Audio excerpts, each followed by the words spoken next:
We look into fair housing laws, and there's so much discrimination. Clients that as they are speaking with their agent, they're being guided towards communities that would be quote unquote a better fit. Well, many of our leaders look up at their offices and they realize that they all look the same. Everybody in the office looks the same. And yet that's not the reflection of their community. And so the question that we have to ask ourselves is, are the systems, the models, the businesses, are they fair? Earlier this summer, right after George Floyd's killing, when there was just intense social, racial unrest happening across our country, Bo and I had spent that weekend having really difficult conversations with our boys. I was so overwhelmed with, what we were seeing on the news, and I felt that my life didn't matter. And that Sunday evening, we got a call from Gary Keller to have a conversation and say he stands with us and our family, and that he would be issuing a letter to the entire company to let everybody know his position and Keller Williams' position that stands against racism and supports the lives of our Black associates and leaders. He didn't just provide words around the need for social and racial equity in our country. He put action behind it. And the action was the formation of the Social Equity Task Force. And he read the letter to me, and it was really spot on. The thought put into creating the Social Equity Task Force, and also Gary just taking the time out to actually speak to his agents,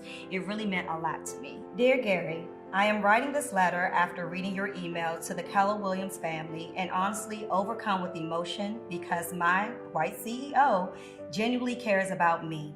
Thank you for reassuring me that my life matters with Keller Williams. Now we have the Social Equity Task Force, which is over 31 regions, over 51 countries, and going very strong. I think for me personally, it's this opportunity to be a force for good. We're the leaders, we're the leaders in training and coaching and now technology. And why wouldn't we be the leaders around this topic? Anybody who is watching this video right now, I hope that you understand that the Social Equity Task Force, again, is for everyone. We're a support system. There was an agent that said they came back to Keller Williams because they heard that we have a Social Equity Task Force. Within the last 4 or 5 months, we have actually seen a 24% increase in minority leadership. Opening up room for conversation, that's our biggest win. As a white man, I actually have been uncomfortable with how I'm supposed to talk about it. And I never realized that was actually a problem I should have addressed. The fact that you even said that, that's what has to happen. I think that the task force probably means more than we even imagined it could. So earlier this summer, we had an opportunity to vote on the addition of equity to our core belief system for Keller Williams.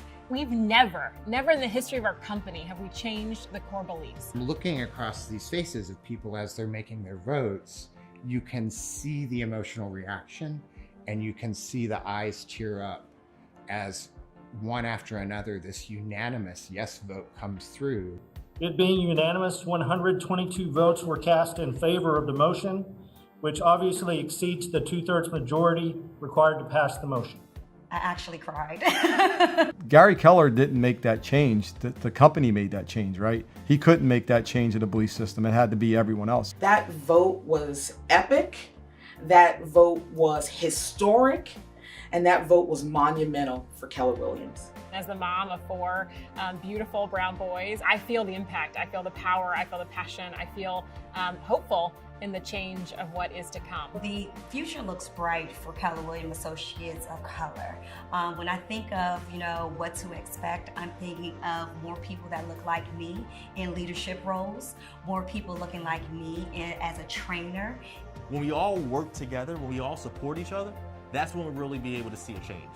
That's when we'll really be able to see the greatness that the Social Equity Task Force and the Diversity, Equity, and Inclusion Committee is all about.